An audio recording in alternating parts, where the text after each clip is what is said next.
Now, back live with Alan Jones.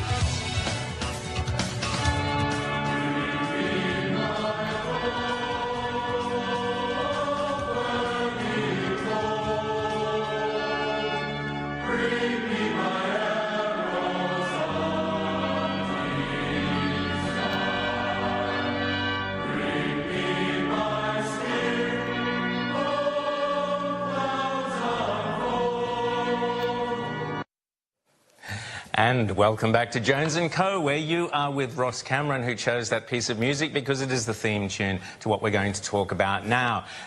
You're with Ross Cameron, Rowan Dean. Caroline Marcus is still with us, and we will be introducing in a second someone else to talk to us about Jerusalem, Donald Trump, Julie Bishop, and what is really going on. Did Donald Trump make a mistake or not? We're going to talk through it. First of all, I'd like to introduce Daryl McCann. Daryl's written a terrific piece in the Christmas issue of The Spectator Australia, Daryl, all about the provocateur in chief, which is your term for Donald Trump. And Caroline Marcus has also written a fantastic piece in today's Daily Telegraph, again looking at Jerusalem and Donald Trump. So I'm going to start with you, Daryl. Just talk us through why you call Donald Trump the provocateur in chief. What is provocative about what he has done in recognising Jerusalem and wishing to move the embassy there? Tell us the story. What's going on? Well, it's provocative, but not necessarily wrong at all. And it might cause problems in the short term, but maybe in the long term it's the thing we actually need to do. So obviously around the world there's a lot of concern about what's happened, but I think we can make an argument that it's actually a great thing to do. Caroline, you've written, you agree that it is a good thing, a good move to be making. Talk us through why it is so important what Donald Trump has done. And is it a moment of madness, which is what he's accused of? Well, I don't think it's a moment of madness. Let's remember he made this as an a campaign promise that he was going to do this. So it's not like he just came up with it on the spot. But, yeah, I agree with Daryl. I think it could be good for the region. It's something that every US president has committed to since 1995. Well, let's just stop you there. Just stop there, Caroline, because let's just have a quick look. Everyone says, oh, Donald Trump's gone off his trolley, but let's have a look at previous presidents, what they said on this precise issue. Jerusalem is still the capital of Israel and must remain an undivided city accessible to all. As soon as I take office, I will begin the process of moving the United States ambassador to the city of Israel as chosen as its capital. I continue to say that Jerusalem will be the capital of Israel, and I have said that before, and I will say it again. And Jerusalem will remain the capital of Israel. It is time to officially recognize Jerusalem as the capital of Israel. Ross? Well, I mean, what you see again and again is you've got all of these other presidents, Clinton, Bush, Obama, who are talking the talk, okay, but the property developer from New York gets the job done. Exactly. You know, he actually does what he says he's going to do, and then everyone is in a state of shock. Well, people aren't used to politicians and presidents and prime ministers actually doing what they say they're going to do. Now, Daryl, talk us through your analysis that it's all about the old city of Jerusalem, and this is what everybody is missing, and this is the genius of Donald Trump's move. Talk us through what the old city of Jerusalem actually is and why this is so critical in this entire issue of peace in the Middle East.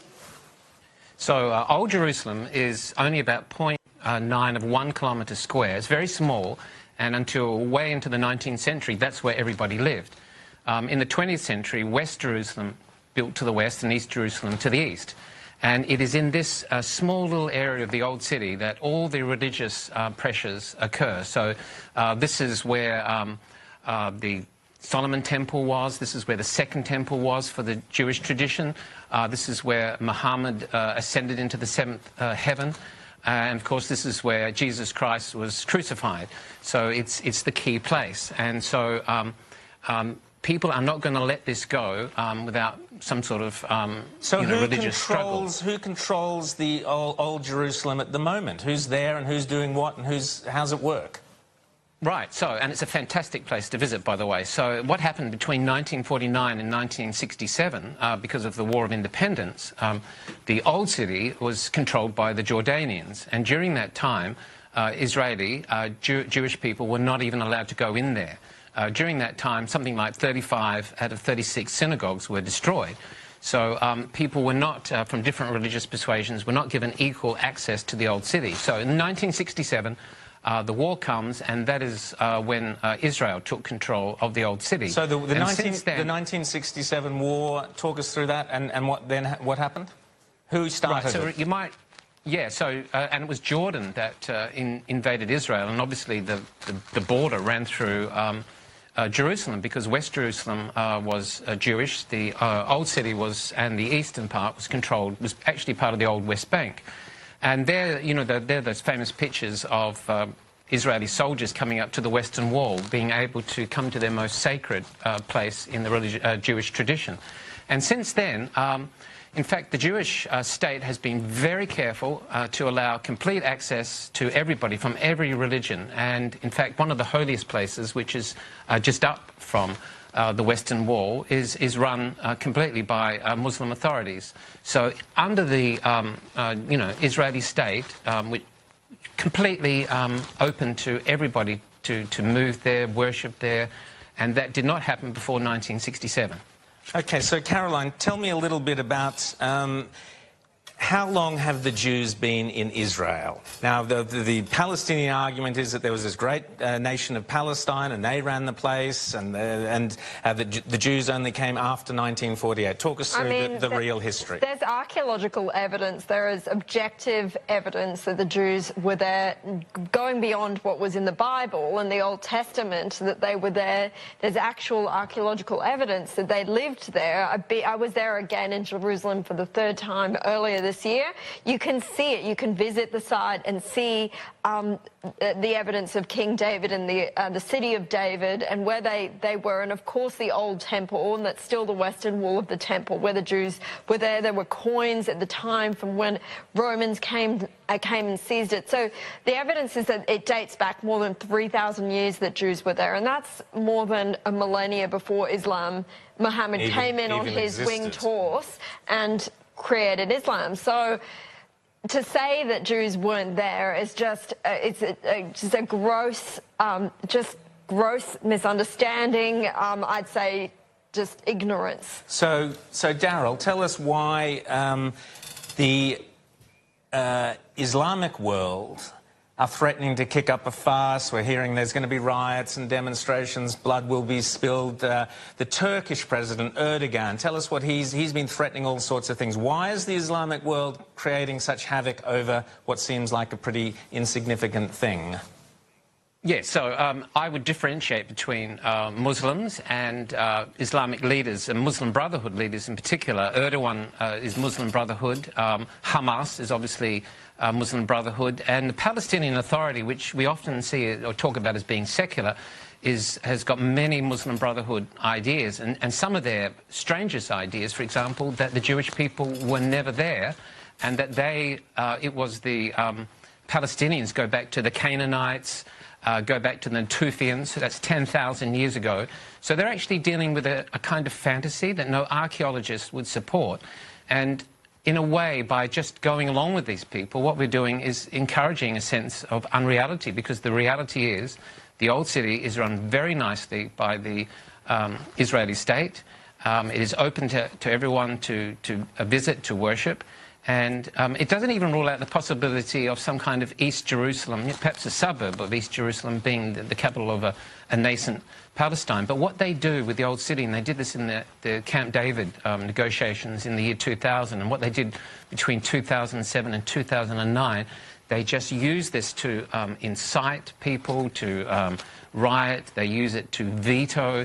And what Trump has done by this is perhaps he's moved everything past this, and we can actually get down to some real negotiations. So that is, in a sense, I'm thinking, you know, he does provoke, but sometimes that's better than appeasing. You can actually get somewhere. Absolutely. Well, look, I'm inclined to agree with you insofar as the Clinton at Camp David was the last time we got within cooing of a realistic prospect of a deal. And in my judgment, I remember I was devastated. I was a founding member of the Parliamentary Friends of the Palestinian Authority because I believe in peacemaking, as did Jesus of Nazareth, a Jew, in Israel, saying, "Blessed are the peacemakers, they shall be called the sons of God." But what we found was that even though on water, on territorial integrity, on security, on right of return, they got so close under Clinton and Yasser Arafat, and yet still it failed. And when I asked my Palestinian friends, why did you knock back that deal? Because the deal offered by Ehud Barak was the most generous deal he could possibly do. Yeah. He subsequently got caned by the Israeli people because it was too generous, yes. Yet still that offer was rejected. And what they said to me was that that Arafat could not accept the deal because he would have been executed by wider members of the sort of Islamic Brotherhood and the sort of militant Islamic leadership around the world who need this dispute to keep going to maintain a whole range of pretty corrupt domestic political regimes. I mean, they need this dispute to keep going while they're getting billions of dollars in aid, the Palestinian people. There's so many things. I've spoken to a lot of people who've been involved heavily in the peace negotiations, and they say it doesn't matter what you offer, they're never going to agree to it. And how could they come up with a solution when you've got Hamas running Gaza, you've got the Palestinian Authority, Fatah running the West Bank, and the two will never meet? You know, how will you come up with a decision? Well, I just want to say, you know, to those who say this is a provocative act by Donald Trump, well, I say, well, as far as I understand, the Islamic Republic of Iran still maintains as its foreign policy that Israel should be pushed into the ocean. If I look at both Hamas and Fatah, I want to see the statement that they acknowledge Israel's right to exist. Yeah, well, you'll be waiting a long time. That would be, I would think, a rather provocative stance to say to your counterparty, you have no right to exist. And we do see leaders in Hamas saying, for example, the only reason they like the state of Israel is because it concentrates Jews in one place so they can be blown up more efficiently. This might also be regarded as provocative language.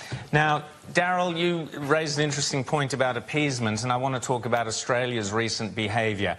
Benjamin Netanyahu was out here earlier in the year, fantastic visit, in Australia, and Malcolm Turnbull got up and said some great things, said he would always support Israel.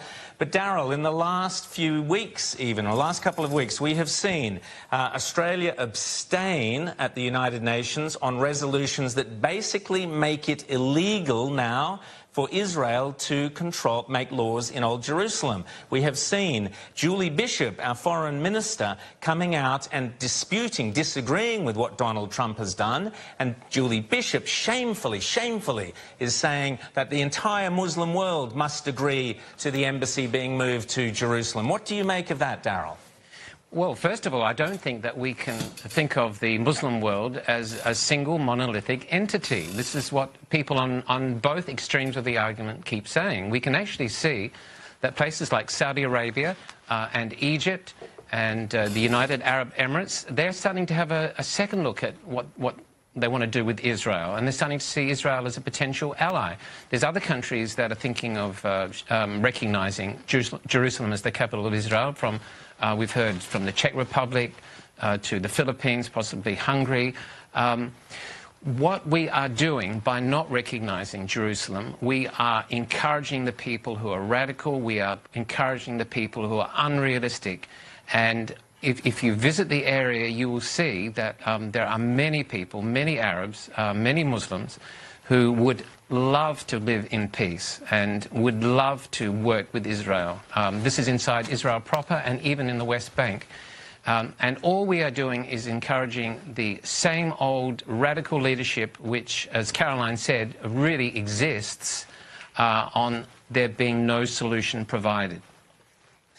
Well, Anti-Semitism, of course, Caroline, all around the world is on the increase. It's getting worse, and yet here we, the Australian government, are, as Daryl says, pandering and appeasing to those who, the worst elements, the Hamases, the radicals who would destroy Jerusalem and Israel. Tell us a little bit briefly before we go just what's happening with anti-Semitism around Europe in particular. Well, it's, as you know, it's on the rise, and just since this decision by Donald Trump was announced, we've seen a synagogue in Sweden firebombed. They threw Molotov cocktails at the synagogue. There have been riots across Sweden, Berlin, London, calling for death to the Jews. This is what was part of the reason why Israel was created in the first place, or in 1948 declared independent, is because of the anti-Semitism, that Jews had nowhere else to go from Europe, back from World War I, and now we're seeing it again. And I can tell you, we see it in Australia. I'm a Jew. I've experienced it. It's alive and well. We see synagogues being attacked here, Jews being attacked. You don't hear about it as often as I feel we hear about Islamophobic attacks, probably because it's a much smaller population as well here, and it's not the cause du jour. Well, the point is, the great secret in Europe, of course, is that they would like to pretend that the anti-Semitism is coming from some imaginary far-right blonde-haired Aryans in jackboots, when it's not. It's coming from the Islamic community. I'll leave you with the image of Jewish teenagers at a party in Sweden, huddled in the basement while 20 masked Arabs outside hurled Molotov cocktails at them. Caroline and Daryl, it's been great talking to you both. It's full marks to both of you for writing the truth and about Donald Trump's terrific move. And I'm afraid, Graham Richardson, you got it wrong, saying the opposite. We'll be back after a short break. Don't go away. More with Jones & Co, Ross and Rowan.